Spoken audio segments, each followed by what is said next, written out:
नमः शिवाय। सावन मास व्रत कथा अध्याय 10। श्रावण मास में शनिवार को किए जाने वाले कृत्यों का वर्णन। ईश्वर बोले, हे सनत कुमार, अब मैं आपसे शनिवार व्रत की विधि का वर्णन करूंगा, जिसका अनुष्ठान करने से मंदव नहीं होता है। श्रावण मास में शनिवार के दिन निसृंग, शनि तथा अंजनी पुत्र हनुमान, इन तीनों देवताओं का पूजन करना चाहिए। दीवार पर अथवा स्तंभ पर निसृंग की सुंदर प्रतिमा बनाकर हल्दी युक्त चंदन से और नीले, लाल तथा पीले सुंदर पुष्पों से लक्ष्मी सहित जगतपति निसृंग का भली भांति पूजन करके उन्हें खिचड़ी का नैवेद्य तथा कुंजर नामक शाक का भोग अर्पण करना चाहिए। उसी को स्वयं भी खाना चाहिए और ब्राह्मणों को भी खिलाना चाहिए। तिल का तेल तथा घृत स्नान भगवान नृसिंह को प्रिय है। शनिवार के दिन तिल सभी कार्यों के लिए प्रशस्त है। शनिवार के लिए तिल के तेल से ब्राह्मणों तथा सुवासिनी स्त्रियों को उपटन लगाना चाहिए और कुटुंब सहित स्वयं भी संपूर्ण शरीर में तेल लगाकर स्नान करना चाहिए तथा उड़द का भोजन ग्रहण करना चाहिए। इससे भगवान नृसिंह प्रसन्न होते हैं। इस प्रकार श्रावण मास में चारों शनिवारों में इस व्रत को करना चाहिए। जो ऐसा करता है उसके घर में स्थिर लक्ष्मी का वास रहता है और धन धान्य की समृद्धि होती है। पुत्रहीन व्यक्ति पुत्र वाला हो जाता है और इस लोक में सुख भोग कर अंत में वैकुंठ प्राप्त करता है। निसृंग की कृपा से मनुष्य की चारों दिशाओं में व्याप्त रहने वाली उत्तम कीर्ति होती है। हे सौम्य, मैंने आपसे निसृंग का यह उत्तम व्रत कहा। हे सनत कुमार, अब शनि की प्रसन्नता के लिए जो करना चाहिए उसे सुनिए। एक लंगड़े ब्राह्मण और उसके अभाव में किसी ब्राह्मण के शरीर में तिल का तेल लगाकर उसे उष्ण जल से स्नान कराना चाहिए और श्रद्धा पूर्वक निसृंग के लिए बताए गए अन्न अर्थात खिचड़ी उसे खिलानी चाहिए। इसके बाद तेल, लोहा, काला तिल, काला उड़द, काला कंबल प्रदान करना चाहिए। इसके बाद व्रती यह कहे कि मैंने यह सब शनि की प्रसन्नता के लिए किया है, शनिदेव मुझ पर प्रसन्न हो। उसके बाद तिल के तेल से शनि का अभिषेक कराना चाहिए। उनके पूजन में तिल तथा उड़द के अक्षत चावल प्रशस्त माने जाते हैं। हे मुने, अब मैं शनि का ध्यान बताऊंगा, आप ध्यान पूर्वक सुनिए। शनिश्चर कृष्ण वर्ण वाले हैं, मंद गति वाले हैं, काश्यप गोत्र वाले हैं, सौराष्ट्र देश में पैदा हुए हैं, सूर्य के पुत्र हैं, वर देने वाले हैं, दंड के समान आकार वाले मंडल में स्थित हैं, इंद्र नीलमणि तुल्य कांति वाले हैं, हाथों में धनुष बाण त्रिशूल धारण किए हुए हैं, गिद्ध पर आरूढ़ हैं, यम इनके अधिदेवता हैं, ब्रह्मा इनके प्रत्यधिदेवता हैं। ये कस्तूरी और गुरु का गंध तथा गुग्गल का धूप ग्रहण करते हैं। इन्हें खिचड़ी प्रिय है। इस प्रकार ध्यान की विधि कही गई है। इनके पूजन के लिए लोहमयी सुंदर प्रतिमा बनानी चाहिए। हे द्विजश्रेष्ठ, इनके निमित्त की गई पूजा में कृष्ण अर्थात काली वस्तु का दान करना चाहिए। ब्राह्मण को काले रंग के 2 वस्त्र देने चाहिए और काले बछड़े सहित काली गौ प्रदान करनी चाहिए। विधि पूर्वक पूजा करके इस प्रकार प्रार्थना तथा स्तुति करनी चाहिए। आराधना से संतुष्ट होकर जिन्होंने नष्ट राज्य वाले राजा नील को उनका महान राज्य पुनः प्रदान कर दिया, वे शनिदेव मुझ पर प्रसन्न हो।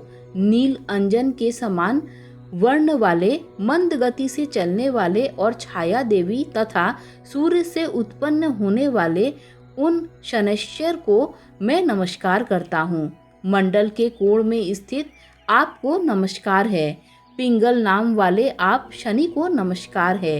हे देवेश, मुझ दीन पर शरणागत पर कृपा कीजिए। इस प्रकार स्तुति के द्वारा प्रार्थना करके बार बार प्रणाम करना चाहिए। 3 वर्षों ब्राह्मण, क्षत्रिय, वैश्य के लिए शनि के पूजा में शन्नो देवी इस वैदिक मंत्र का प्रयोग बताया गया है और शूद्रों के लिए पूजन में नाम मंत्र का प्रयोग बताया गया है। जो व्यक्ति दत्तचित्त होकर इस विधि से शनि देव का पूजन करेगा उसे स्वप्न में भी शनि का भय नहीं होगा। हे विप्र, जो मनुष्य श्रावण मास में प्रत्येक शनिवार के दिन भक्ति पूर्वक इस विधि से इस व्रत को करेंगे उन्हें शनैश्वर के द्वारा लेश मात्र भी कष्ट नहीं होगा। जन्म राशि से पहले, दूसरे, चौथे, पांचवें, सातवें, आठवें, नौवें अथवा 12वें स्थान में स्थित शनि सदा कष्ट पहुंचाता है। शनि की शांति के लिए क्षमाग्नि इस मंत्र का जप करना चाहिए। उसकी प्रसन्नता के लिए इंद्रनील मणि का दान करना चाहिए। हे सनत कुमार, इसके बाद अब मैं हनुमान जी की प्रसन्नता के लिए विधि का वर्णन करूंगा। हनुमान जी की प्रसन्नता के लिए श्रावण मास में शनिवार को रुद्र मंत्र के द्वारा तेल से उनका अभिषेक करना चाहिए। तेल में मिश्रित सिंदूर का लेप उन्हें समर्पित करना चाहिए। जपा कुसुम की मालाओं से, आग धतूर की मालाओं से, मदार पुष्प की मालाओं से, बटक बड़ का पेड़ के नैवेद्य से तथा अन्य उपचारों से भी यथाविधि अपने सामर्थ्य अनुसार श्रद्धा भक्ति से युक्त होकर अंजनी पुत्र हनुमान जी की पूजा करनी चाहिए। इसके बाद बुद्धिमान को चाहिए कि हनुमान जी की प्रसन्नता के लिए उनके 12 नामों का जप करे। हनुमान, अंजनी सनु, वायुपुत्र, महाबल, रामेष्ठ, फाल्गुन सखा, पिंगाक्ष, अमित विक्रम, उदधिक्रमण, सीता शोक विनाशक, लक्ष्मण प्राणदाता और दशग्रीव दर्पहा, ये 12 नाम हैं।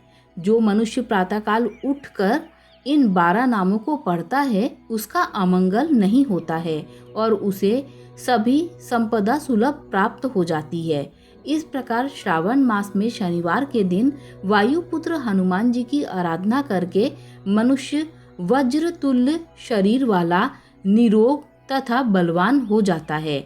अंजनी पुत्र की कृपा से वह कार्य करने में वेगवान और बुद्धि वैभव से युक्त हो जाता है। उसके बाद शत्रु नष्ट हो जाते हैं, मित्रों की वृद्धि होती है, वह वीरशाली और कीर्तिमान हो जाता है।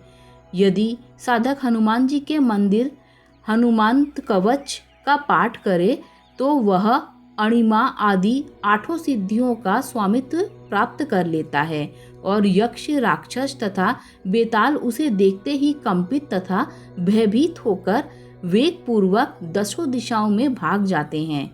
हे सत्तम, शनिवार के दिन पीपल के वृक्ष का आलिंगन तथा पूजन करना चाहिए। शनिवार को छोड़कर अन्य किसी दिन पीपल के वृक्ष का स्पर्श नहीं करना चाहिए। शनिवार के दिन उसका आलिंगन सभी संपदाओं को प्राप्त कराने वाला होता है।